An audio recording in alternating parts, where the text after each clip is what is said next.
नमस्कार, आदाब। मैं खुशबू अख्तर, आप देख रहे हैं पल पल न्यूज़। आज कोई स्क्रिप्ट नहीं पढ़ूंगी और सिर्फ सवाल पूछूंगी, क्योंकि सवाल उन 28 परिवारों की तरफ से पूछना चाहती हूँ जिनके घर में आज कोई बोलने वाला है ही नहीं, क्योंकि कोई दुनिया में बचा ही नहीं है। सब कुछ अच्छा चलते हुए भी ये घटना एक चूक हुई है और इससे सब दुखी हैं और ऐसा घटना आगे नहीं होना चाहिए।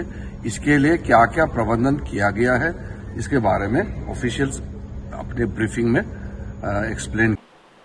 पहलगाम में हुआ आतंकवादी हमला, ये हमला नहीं बल्कि भारत की सुरक्षा व्यवस्था का सबसे शर्मनाक पर्दाफाश है।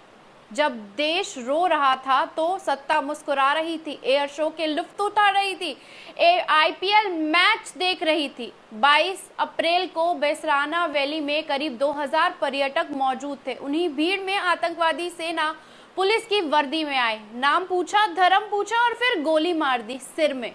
शुभम द्विवेदी नई शादी के बाद कश्मीर गए थे, कलमा नहीं पढ़ पाए, गोली मार दी। उनकी पत्नी ने कहा मुझे भी मार दो। जवाब आया जा अपनी सरकार को बता दे हमने क्या किया है।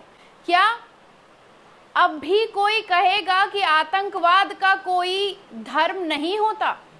उत्तर प्रदेश, महाराष्ट्र, तमिलनाडु, कर्नाटका, बिहार, तेलंगाना, उड़ीसा, अरुणाचल प्रदेश, केरला, चंडीगढ़, देश के हर कोने से लोग आए थे और आतंकवाद ने हर राज्य को छू लिया। कश्मीर की हरियाली इस बार सिर्फ खून से लाल नहीं हुई है, बल्कि हर घर के टीवी पर एक मातम बनकर बैठ गई है।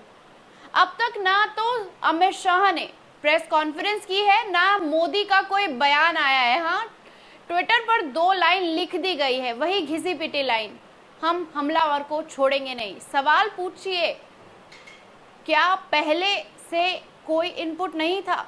क्या सुरक्षा बल उस दिन छुट्टी पर थी? क्या और क्यों नहीं रोका गया हमलावरों को मौके पर ही? 20 मिनट तक गोलियां चलती रहीं, कोई जवाब क्यों नहीं है इस पर?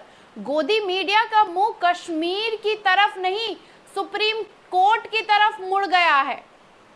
370 पर होने वाली डिबेट शुरू हो गई है। निशिकांत दुबे संविधान बदलने की बात करने लगे। हमला आतंकवादियों ने किया था, पर टारगेट सुप्रीम कोर्ट और संविधान बन गया। क्या यही है न्यू इंडिया की सुरक्षा की नीति? राहुल गांधी पीड़ित परिवारों से मिले, उन्होंने गृह मंत्री से बात की, कश्मीर के नेताओं से बात की और सत्ता बीजेपी के नेताओं ने पटना में एयर शो का आनंद लिया।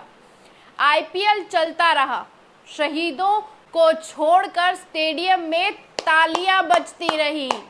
ध्यान रखिए, जिन लोगों ने घोड़ों पर बैठाकर पर्यटकों की जान बचाई वो कश्मीरी मुसलमान ही थे, जिन्हें आज फिर सफाई देनी पड़ रही है कि हम आतंकवादी नहीं हैं। कश्मीरियों ने दुकानें बंद की, मार्च निकाले, बंद का ऐलान किया। क्या यही होगा अब? हर हमले के बाद एक कौम को कटघरे में खड़ा कर दिया जाएगा और आप भूल रहे हैं ये हमला सिर्फ टूरिस्ट पर नहीं था, ये हमला था कश्मीर के भरोसे पर।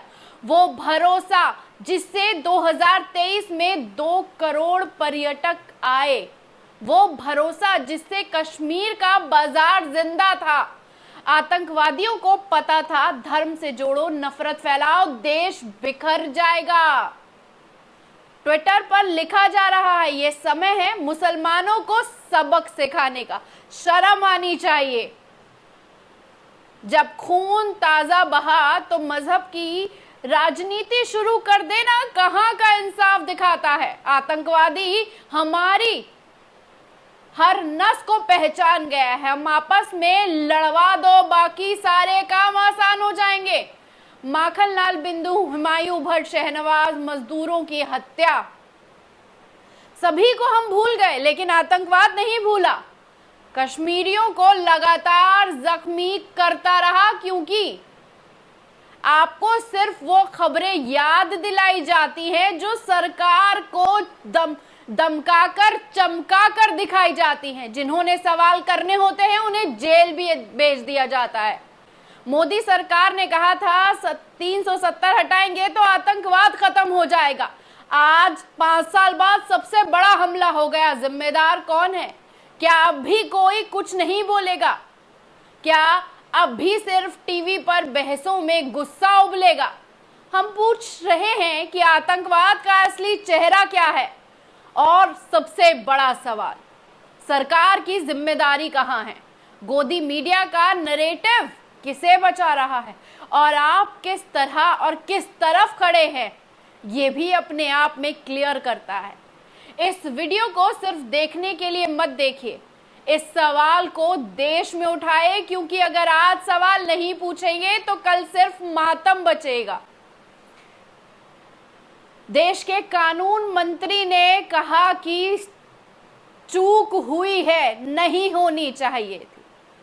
मैं फिर कहूंगी, सवाल पूछिए, जवाब ढूंढिए, जवाब मांगिए, सबको याद दिलाइए देश के नाम पर अपनी जान कुर्बान जो कर रहे हैं, और चाहे वो कोई भी हो, मजहब किसी भी मजहब का हो, सत्ता से सवाल पूछते रहिए, वरना शक्लें, जगह और तमाम चीजें सिर्फ बदलती रहेंगी, लेकिन इस देश में मातम यूं ही इसी तरह से लगातार जारी रहेगा, जिसमें हम सब सिर्फ रोते रहेंगे, क्योंकि सत्ता को चमकाने का काम गोदी मीडिया पूरी शिद्दत से कर रहा है। शुक्रिया।